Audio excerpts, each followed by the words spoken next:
Today I'm calling my meditation the best ending that you'll ever experience. And it's this phenomenon of being completely locked out of doing anything about your situation. It's as if your hands are cuffed, and it'll make you squirm, but you'll realize it's for your own good. It feels a little restrictive, but it is the wormhole to ultimate liberation. So if you're interested in the best ending that you'll ever experience, stick around.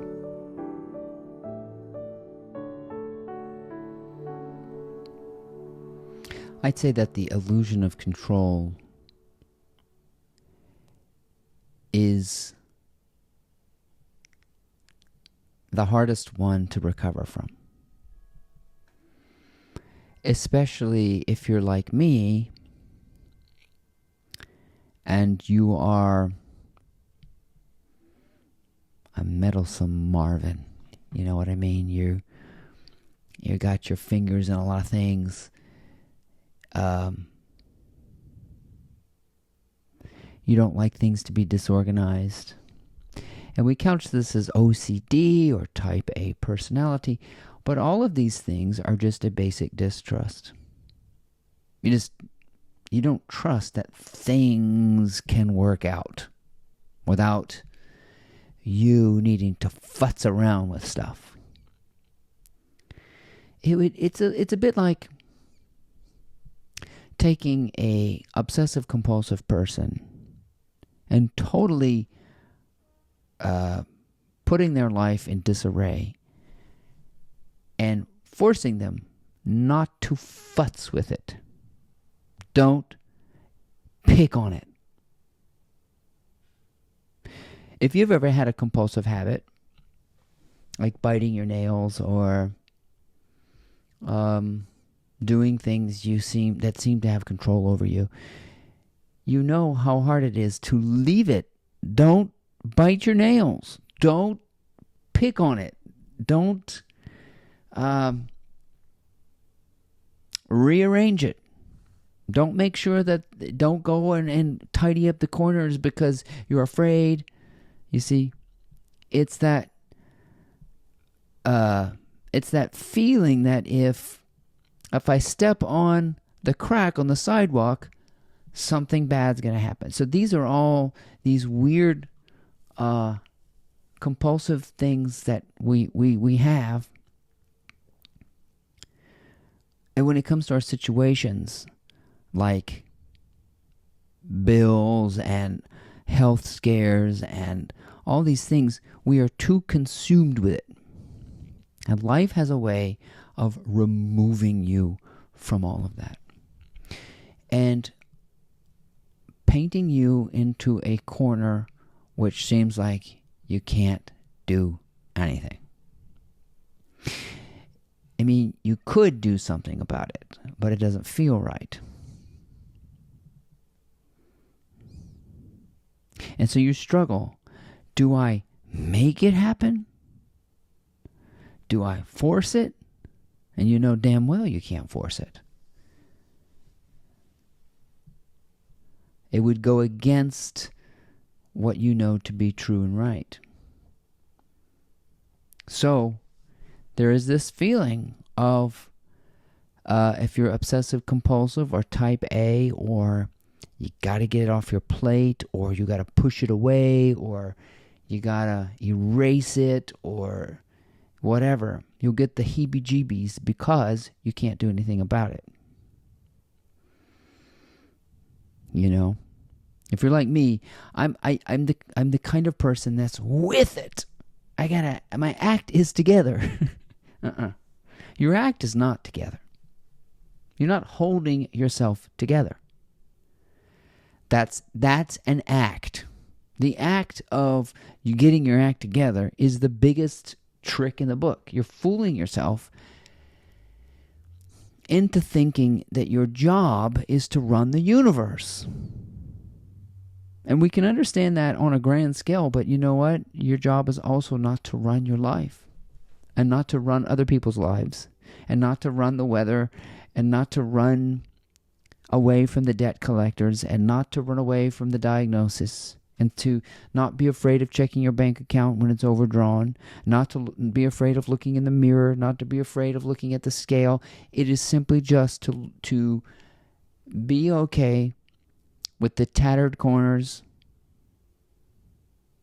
to be okay that it's not lined up, and to be okay that it seems disheveled and messy. Now, for us, somebody with a quote-unquote type A personality or an obsessive compulsive disorder, this is maddening. But that's exactly what we need. The type A person, the obsessive compulsive person, will be forced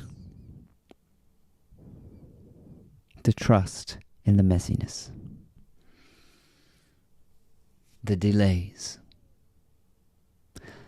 the chaos, the messiness of it all.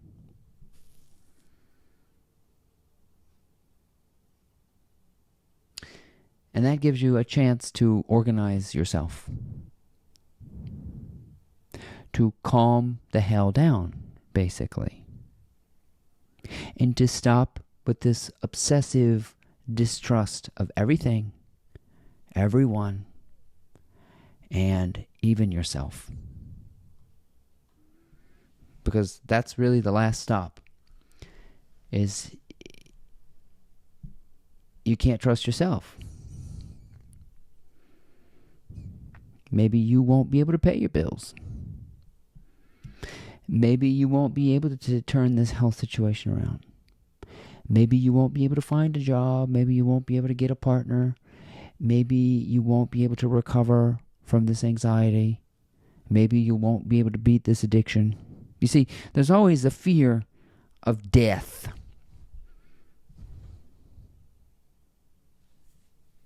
But this isn't about physical death. This is a fear that you might die to this notion that you have some control. The ego is deathly afraid of being discovered.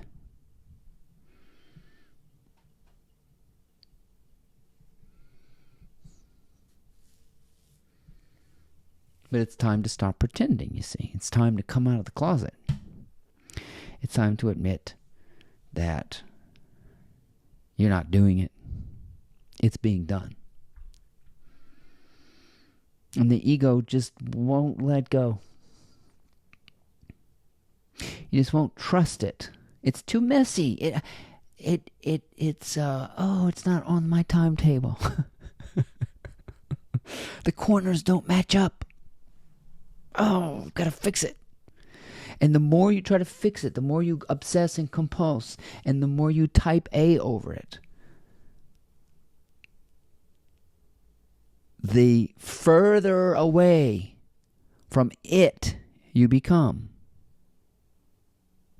The last thing we seem to be able to trust is the chaos, the disorderliness of it.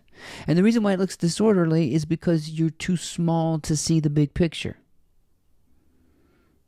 This is just a lesson in leave the big stuff. If you get quiet within yourself and you begin to understand your inner workings, you will resonate with the message, leave it alone. That's what resonates in my spirit as a type A kind of a person that has to have everything thus and so. What you will resonate in the spirit when you get still and pause and you quit fighting with yourself and really pay attention to your inner landscape. What you will hear, and I'm going to translate this, but this is a feeling, not a word. I'm going to translate it as Get out of here. Let me take care of it.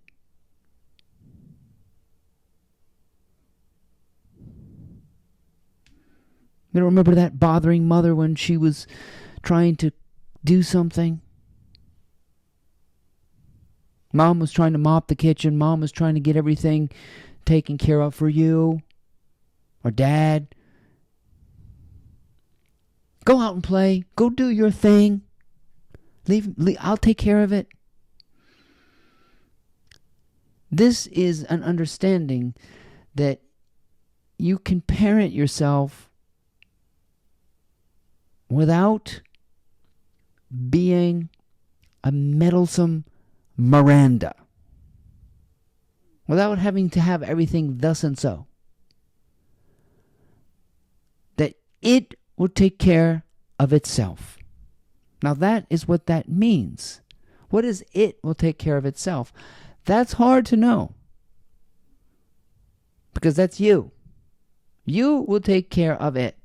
But once you get through the illusion that you're taking care of it in a meddlesome way, the way that an obsessive, compulsive, distrustful person would.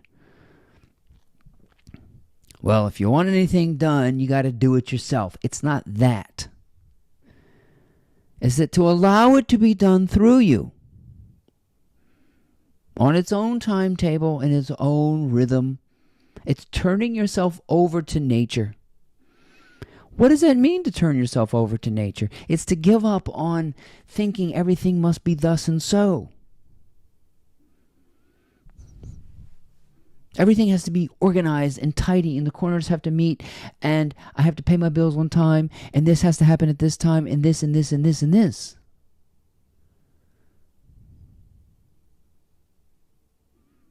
And that you have some control over what you manifest.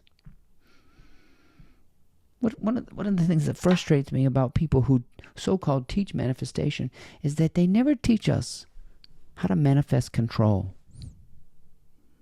And it sounds like that's the one thing we can't manifest. Control. We can't direct whimsy. We can't schedule spontaneity. Now, how can I schedule spontaneity? How can I direct and make effervescence happen?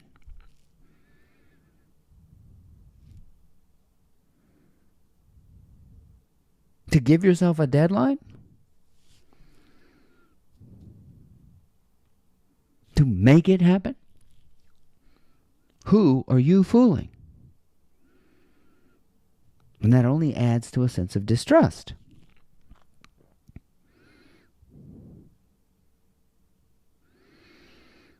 It increases paranoia to say you're not manifesting well.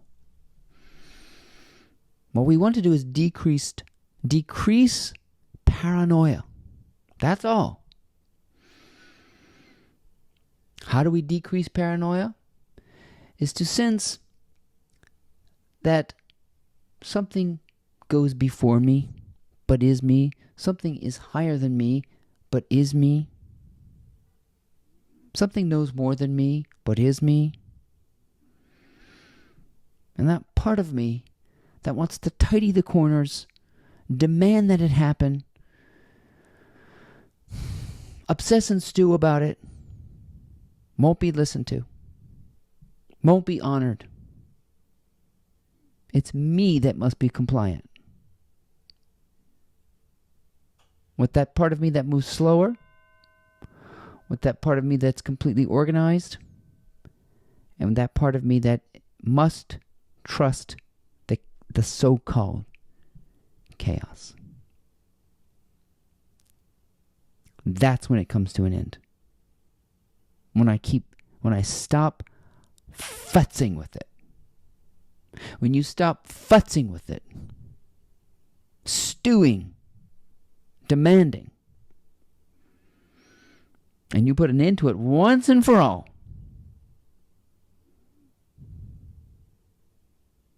that's the best ending. Because it's the embodied state of relief. always relief. And I don't care what it looks like. Yes, it's messy. Yes, it's falling apart. Yes, the news keeps getting worse. Fine. That's not my part. My part is to leave, go play, go do your thing. Go make a video, go write on your blog, go ride your bike, go take a nap. Leave the big stuff.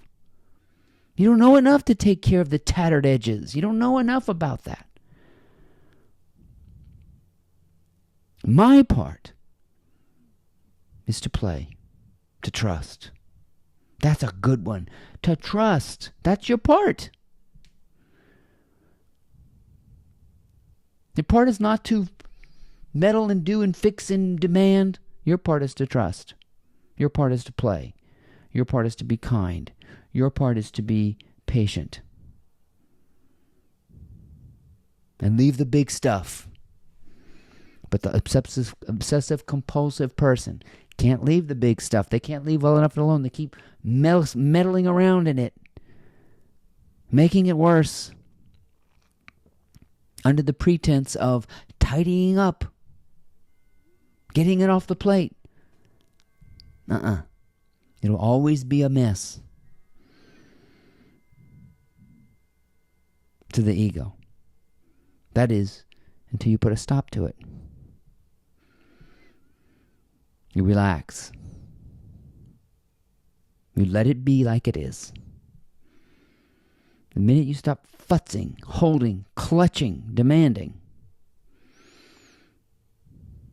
you'll find the peace that you've been looking for. Right in the middle of the chaos. Right there. Yeah, it looks like a mess. But it's the ending of that illusion that frees you. That's the best ending ever. My name is Ryan. I hope you enjoyed these insights. Please check out my blog, mymorningmotivator.com.